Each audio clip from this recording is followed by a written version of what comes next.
Nakuja magausa kila wakati kutufanyia fujo, hatukai mwaka wala miezi, wanakuja wanavyokuja navyo tunaviona, si uwaji huo kutaka kuuana. Nimekuelewa. Mpaka juzi tumefanya mwezi wa 11 umetujia, lalamika ikaishia huko kwa serikali ya mtaa.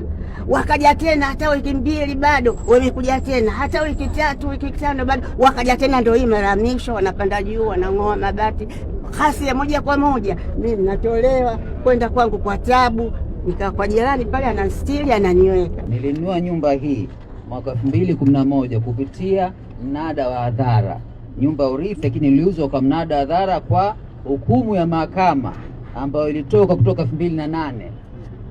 Kwa sababu kwa sababu huyu bibi alikuwa anachukua zile pesa zote, anachukua yeye na wanawe warithi walikuwa wanataka share yao. Wameenda mahakamani wakasema nyumba iuzwe tupate share zetu. Mahakama ikatoa amri nyumba iuzwe kwa mnada wa hadhara, court broker. Ikafanyika mnada wa hadhara hapa, mimi nikashinda nikanunua kihalali, lakini hapa kila mtu akija broker kuwatoa, wanatoka na mapanga, wanatishia utakuwa, mpaka mimi nimeshatishiwa hapa, ukija Mwarabu utakata mapanga hapa, utakuwa hapa. Wamekuja tena broker mwaka 2016 wakatishiwa wakakimbia, mpaka hii tumeenda tena mwaka 2025 ikatoka tena hukumu kwamba nyumba nipewe, utekelezaji uendelee. Wamekuja tena broker hii mara mwisho pia wamepata vitisho na kuondoka. Kwa hiyo nyumba yangu miaka 2000 kutoka miaka 15 sijapewa, na wanachukua kodi ya maduka yote wao. Wewe ulinunua shilingi ngapi nyumba hii? Milioni 250. Na uliingiza pesa kwenye akaunti ya mahakama au uliingiza pesa? Uliingiza kwenye akaunti ya mahakama. Yeah. Okay. Yeah. Milioni 200 na 250. Mwaka 2011. Naam. Lakini amri ya kuuzwa kwa nyumba ilifanyika mwaka 2008 na mahakama nyingine. Na mahakama nyingine. Ndio. Kwa mwaka 2011 ndio ukaja wewe ukashinda kwenye mnada huo na ukainunua. Miaka mitatu baadaye. Hawa ukiacha kesi, wanacholalamika msingi wake hawakuuza nyumba.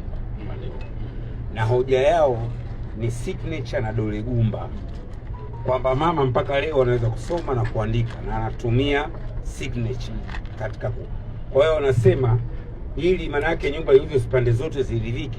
Kwa hiyo mama wamemfanyia forgery kwa kuweka dole gumba, ambapo yeye hajawahi kutumia dole gumba na mpaka leo ana sign.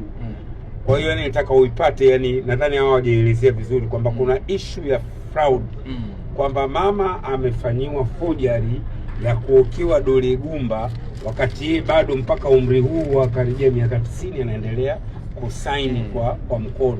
Kwa hiyo ili jambo hili utaliangalia na wanasheria wako na kwamba kuna kesi iko polisi inaendelea na uchunguzi juu ya jambo hili la forgery, ambao wao ndio wameapili nadhani kutokana na shauri hilo, kwamba sasa fanyeni marejeo ya kesi, kwa sababu kuna kesi ya msingi. Kama washaapili, sina uhakika kama ifanywe marejeo, kwa sababu kuna kesi ya msingi ya forgery. Wanakilalamikia kwamba hawa hawajashiriki, mzazi wake huyu na mama huyu.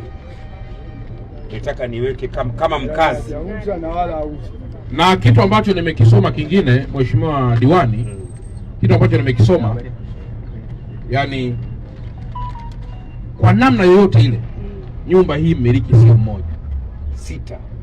Wamiliki wako 6. Na kama wamiliki wako 6, maana yake ni kwamba uamuzi, kama kulikuwa kuna jambo la kutoelewana wote, kama hivi naona hawaelewani, si ndio?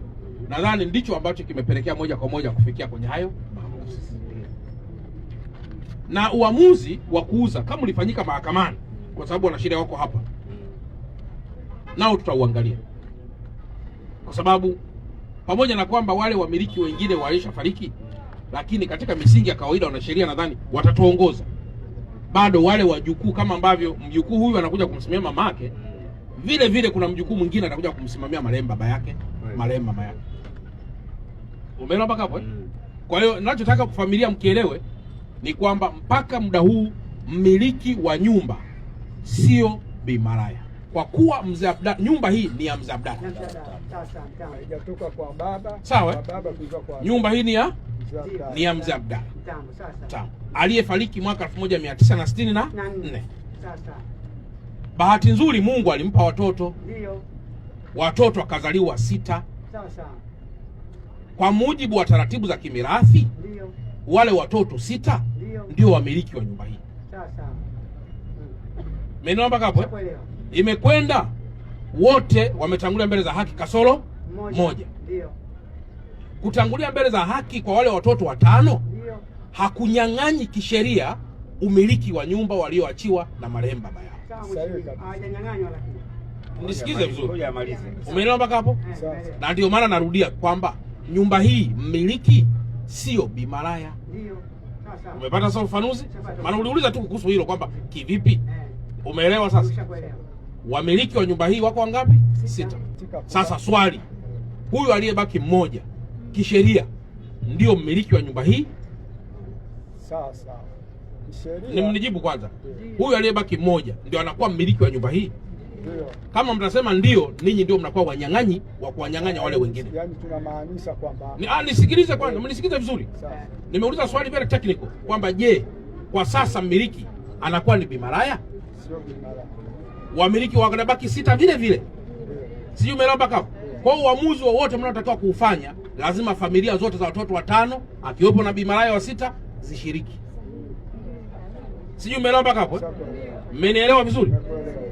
Na kama hapo mwanzoni watoto wa Bi Maraya, kama ambavyo na wewe ndugu yangu umesema unaishi kwa nyumba ya babu yako tangu alivyoijenga babu mwaka 1964, na wewe ukazaliwa hapa, ukakuwa hapa, ukanyolea ndevu hapa, manake ni kwamba leo na nani, manake ni kwamba na wajukuu wengine nao wanaweza kaja. Unajua hapa kinachosumbuka hapa huwa ni tunaweza nikasema huwa ni mambo fulani ya mali. Yaani unajua mzee Abdalla malale mahali pema peponi mwaka 1964, lakini leo mwaka 2026 miaka 62. Miaka 62. Miaka 62. Brother, bado namshuhudia mzee Abdalla aliyejenga nyumba. Maana vinginevyo ungekuwa una pa kukaa. Wakiwemo na wengine. Si nyinyi wote ni wajukuu? Inawezekana leo mna miji yenu. Si ndio? Na inawezekana mama leo alikuwa analinda mji wa baba yake kwamba ubaki. Lakini kama ni maamuzi yanayotolewa na wengine katika familia pamoja, manake mama naye anatakiwa asikilize pia wenzie. Unapofungua mirathi mkiwa labda watoto 6, baada ya 6 inaweza kaja mgawanyo kwa kwamba kila mmoja apate haki yake, lakini inaangaliwa nyumba inathaminishwa labda kama labda shilingi 200 au 300. Wale ambao wanaotaka huwa wananunuliwa, anatolewa, mama anabaki na nyumba yake ambayo hata Jaji Shango alizungumzia. Sasa nimeona nije nijifunze, na mimi nakushukuru sana mnunuzi, umekuja kutoa ushirikiano, lakini washukuru sana pia wajukuu, mmekuja kutoa ushirikiano. Hii inaonesha wazi kwamba tunaondoka hapa tukiamini kwamba nyumba hii sio ya mtu mmoja. Nyumba hii baada ya mzee Abdalla Mtambo kufariki akiwa na watoto wake 6, watoto wote 6 kisheria wanapaswa kuwa ndio warithi wa nyumba hii. Mmenielewa mpaka hapo jamani? Lakini kilichotokea inaonekana sasa ni ugomvi wa kutokubaliana kuhusu kinachopatikana kwa nyumba hii. Maamuzi akawa tupelekane mahakamani ili mali hii iweze kuuzwa, kila mmoja aondoke na chake. Mmenielewa mpaka hapo? Baada ya hapo mahakama ikaamua ya kwamba nyumba iuzwe kwa gharama zilizouzwa, na mnunuzi akaingiza pesa kwa broker aliyepewa mamlaka hayo na mahakama. Mmenielewa mpaka hapo? Familia zingine zote zimeshakula mgao wao isipokuwa familia ngapi? 2 ambazo ndizo ziligomea mgao huo. Mmenielewa mpaka hapo jamani? Huyu bwana baada ya kuona apate nyumba yake akaamua tena kwenda mahakamani kwamba naomba tena mnisaidie nikabidhiwe nyumba yangu. Kesi hiyo kwa mujibu wa nyaraka akashinda kwamba akabidhiwe nyumba yake, akaja kuomba msaada mpaka kwa jeshi la polisi ili msaidie kukabidhiwa nyumba yake. Baada ya process kuanza, bado makelele tena familia yakatokea kwamba hapana, sisi hatukuuza bali sahihi yangu iligushiwa. Mmenielewa manake? Kwa hiyo manake hapa naondoka na kitu kimoja kwamba mimi mkuu wa mkoa nitakwenda kuunda timu ndogo kwa kushirikiana na mheshimiwa mkuu wa wilaya ili kuyasikiliza haya malalamiko ambayo yametolewa.